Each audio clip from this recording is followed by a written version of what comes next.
Welcome to my channel. देखिए, जैसा कि देखा जा रहा है कि दो वीडियो जो है अपलोड हो गया, जीव विज्ञान और भौतिकी विज्ञान का जो है।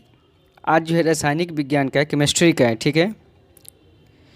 तो इसमें देखिए कुछ क्वेश्चन इंपॉर्टेंट है, उसको लेके आए हैं कि जब मैग्नीशियम फीता को जलाया जाता है तो उत्पन्न आग की लौ होती है, तो क्या होगा? इसमें से ऑप्शन पीली होगा, नीली होगा या चमकीला उजला या लाल होगा। तो इसमें चमकीला उजला निकलता है जब मैग्नीशियम को जलाते हैं, तो ऑप्शन नंबर सी हो जाएगा राइट आंसर।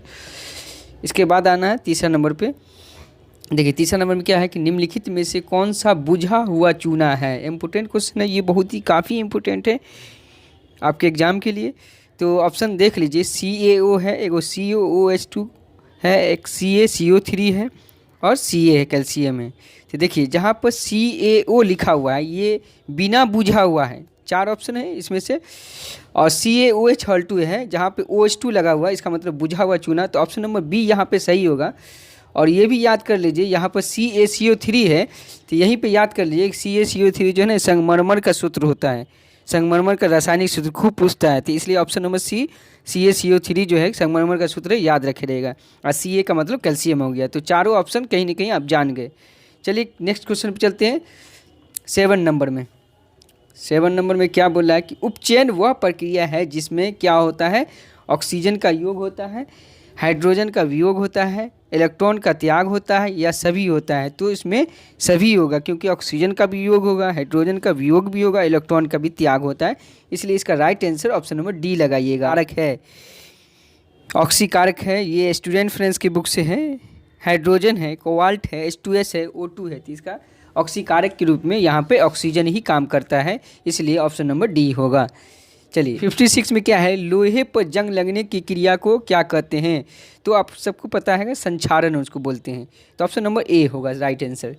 नंबर में कि कोई विलयन नीले लिटमस पत्र को लाल कर देता है तो उसका pH मान कितना होता है।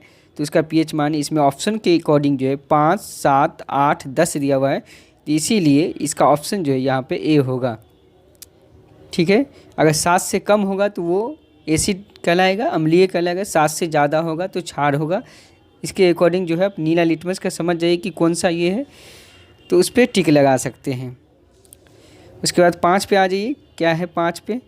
देखिए ऑक्जेलिक अम्ल का प्राकृतिक स्रोत क्या है। ऑक्जेलिक अम्ल किस में पाया जाता है, टमाटर में पाया जाता है, याद रखिएगा। ऑक्जेलिक अम्ल टमाटर में पाया जाता है, खूब पूछता है एसिड से। चलिए देखिए 7 में कितना, फिर लिख दिया ना, वही क्वेश्चन पूछ दिया ना, संगमरमर का रासायनिक सूत्र क्या है, तो आपको बता चुके हैं पीछे अगर देखे होंगे तो। Option number A right answer है, CaCO3, कैल्शियम कार्बोनेट इसको बोलते हैं। चीनी का रासायनिक सूत्र पूछ रहा है, तो चीनी का रासायनिक सूत्र क्या होगा, C12H22O11, option number C right answer. उसके बाद देखिए 9 नंबर में सोडियम कार्बोनेट का अणुसूत्र पूछा है, तो सोडियम कार्बोनेट का जो है Na2CO3 होगा, याद रखिएगा। अगर यहीं पे सोडियम बाइकार्बोनेट पूछ देता तो NaHCO3 लगाते, ऑप्शन नंबर बी। बट यहाँ पे क्या पूछ रहा है, सोडियम कार्बोनेट, इसलिए Na2CO3 लगाइएगा। चलिए नेक्स्ट क्वेश्चन पढ़ते हैं। सल्फ्यूरिक अम्ल का अणुसूत्र होगा, तो सबको पता होगा सल्फ्यूरिक अम्ल का सूत्र पूछेगा, H2SO4 होता है, option number B right answer. उसके बाद आइए नीला थोता का रासायनिक सूत्र क्या होता है, CuSO4 5H2 होगा, ऑप्शन नंबर बी लगा लीजिएगा टिक। बहुत क्वेश्चन पूछते रहता है, नीला थोता, पीला थोता, सब पूछता है। उसके बाद 12 में आए बेकिंग पाउडर का अणुसूत्र क्या है। बेकिंग पाउडर पूछ दिया ना, तो बेकिंग पाउडर का अणुसूत्र जो है, जो सोडियम बाइकार्बोनेट है वही को कहते हैं बेकिंग पाउडर, इसलिए ऑप्शन नंबर सी लगेगा, NaHCO3 right answer. Important question है। 17 में आ जाइए, ग्लूकोज का तो रासायनिक सूत्र आपको पता होगा, क्या होगा, C6H12O6, ऑप्शन नंबर बी होगा। चलिए आ जाइए 17 में, अम्लीय pH मान होता है, अम्लीय क्या होता है, 7 से कम होता है ना, तो बी ऑप्शन होगा। 17 में आ जाइए, उदासीन जल का pH मान कितना होता है, 7 होता है, ये आपको याद होगा, बराबर पूछते रहता है। 19 में आ जाइए, दूध से दही बनने की निम्न में कौन सी जो प्रोसेस है, ठीक है, इसमें कौन सा प्रोसेस होता है, किण्वन के माध्यम से होता है, इसलिए ऑप्शन नंबर सी लगाइएगा। चलिए उसके बाद आप आ जाइए, सीधे आ जाइए 29 पे। 29 पे क्या बोल रहा है, 29 आ जाइए।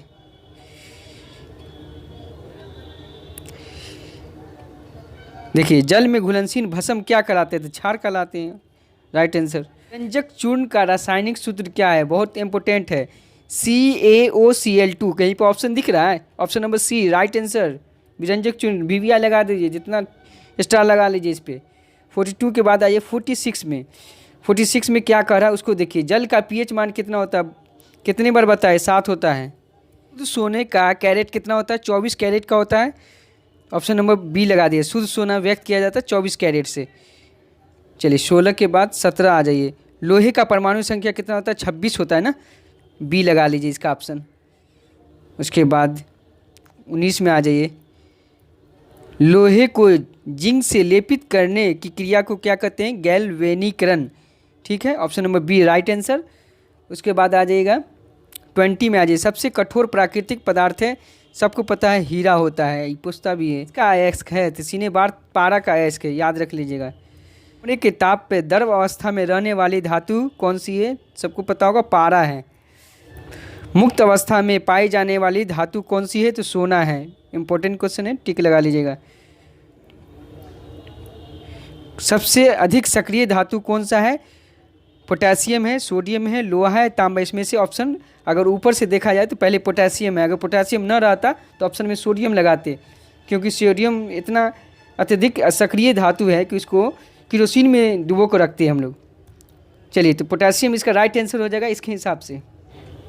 सर्वाधिक तन्य धातु है, कौन सा है, तन्य धातु तो सोना ही है। देखिए, मिश्र धातु के एक धातु पारद हो तो उसे क्या कहते हैं, तो अमलगम कहते हैं। इंपॉर्टेंट क्वेश्चन है, एक बार एग्जाम से जाने से पहले एक बार देख लीजिएगा। 74 में सल्फाइड एस का सांद्रण किस विधि से किया जाता है, तो फेन प्लावन विधि होता है। इसमें फेन प्लवन लिखा हुआ है, फेन प्लावन विधि होता है। 74 ऑप्शन। चलिए 76 में चलिए। लोहे के प्रमुख अयस्क है, तो लोहे का हेमेटाइट, मैग्नेटाइट, सीडेराइट, ये सब रहेगा। ऑप्शन तो लगाइएगा, इसमें हेमेटाइट है ऑप्शन में, बॉक्साइट नहीं होगा, बॉक्साइट एल्युमिनियम का है। सिनेबार पारा का ही नहीं होगा, और हेमेटाइट हो जाएगा, ऑप्शन नंबर सी हो जाएगा राइट आंसर। बॉक्साइट किस धातु का मुख्य अयस्क है, तो बॉक्साइट तो एल्युमिनियम का है, तो इसको लगा सकते हैं बी आंसर। खूब पूछता है CnH2n+2 किसका सामान्य सूत्र है, तो याद रखिए एल्केन का सामान्य सूत्र है। इसी तरह आपको और भी है, एल्केन, अल्काइन, -2 रहेगा तो एल्काइन बोलिएगा, इसलिए यहाँ पे क्या है, एल्केन का सूत्र है तो CnH2n+2 बोलिएगा। ठीक है, CO रहेगा तो केटोन होगा इसका, और CHO रहेगा तो अल्डिहाइड होगा। ठीक है, तो इस तरह कार्बोक्सिलिक एसिड पूछ रहा है यहाँ पर, तो COOH लगाइएगा, ऑप्शन नंबर बी राइट। देखिए COOH अभिक्रिया मूलक को क्या कहते हैं, तो कीटोन, अल्डिहाइड, अम्ल। तो इसमें सिर्फ अम्ल लिखा हुआ है, कीटोन तो बोलते नहीं, अल्डिहाइड बोलते नहीं, तो इसलिए अम्ल लगा सकते हैं उसके अकॉर्डिंग। देखिए फिर पूछ जाए CHO को, तो अभी बताएं CHO को अल्डिहाइड बोलते हैं ना, ऑप्शन नंबर बी। ये खूब क्वेश्चन सब रहता है, इसलिए फंक्शन ग्रुप जो है कंपाउंड कार्बन इट कंपाउंड का जो है जितना सारा फंक्शन ग्रुप है उसको एक बार क्वेश्चन में देखिए। कार्बन यौगिकों में कार्बन की संयोजकता होती है, तो कितना होता है, 4 होता है, राइट आंसर। आवर्त नियम के अनुसार तत्वों का गुणधर्म होता है, तो बी याद रखिएगा, परमाणु संख्या के आवर्त फलन पे ऑप्शन रहेगा, तो टिक लगा दीजिएगा। चलिए 2 नंबर, आधुनिक आवर्त सारणी में बाएं से दाईं की ओर जाइएगा तो परमाणु साइज क्या होता है, तो परमाणु साइज बढ़ता है, option number A right answer. तीसरा में आ जाए, आधुनिक आवर्त सारणी में कितने ऊर्ध्व स्तंभ होते हैं, तो याद रखिए 18 ऊर्ध्व स्तंभ होते हैं। कहीं पे 7 भी रहेगा, देखिए 7 ऑप्शन में, लेकिन यहाँ पर ऊर्ध्व स्तंभ पूछ रहा है, आगे बताते हैं और भी है।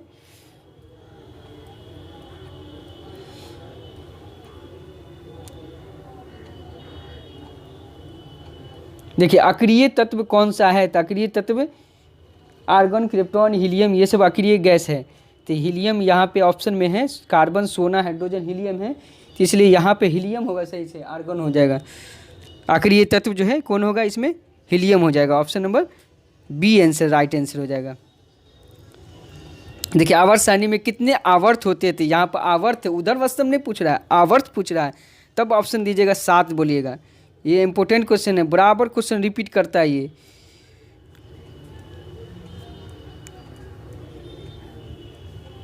अच्छा, ये भी देख लीजिए, तिर्यक नियम का प्रतिपादन किस वैज्ञानिक ने दिया था? तो मेंडलीफ ने दिया था। क्वेश्चन है 35 में, कैल्शियम की परमाणु की संख्या कितना होता है? कैल्शियम का 20 होता है।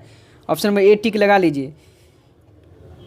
इसके बाद 41 में चलिए, देखिए 41 में, डॉवराइनर द्वारा बनाए गए 3 तत्वों के समूह का क्या नाम है? तो क्या नाम है? अष्टक, त्रिक, दोनों। तो इसमें होगा ऑप्शन, डॉवराइनर ने क्या बनाया था? त्रिक बनाया था, इसलिए option number B. I hope कि वीडियो आपको अच्छा लगा होगा। लाइक शेयर सब्सक्राइब जरूर कीजिएगा, दोस्तों को जरूर शेयर कीजिएगा, ये आपके लिए हेल्पफुल वीडियो है। और साथ में साथ हो सकता है कुछ फार्मूला का जो है, जो मैथ्स का फार्मूला है, उससे फार्मूला से रिलेटेड बहुत सारा फार्मूला आपको रिवाइज करा देंगे। एग्जाम से जाने से पहले एक बार देख लेना है। ठीक है, फिर मिलते हैं नेक्स्ट वीडियो के साथ, बने रहेगा हमारे वीडियो पर। चलिए मिलते हैं फिर, थैंक्स।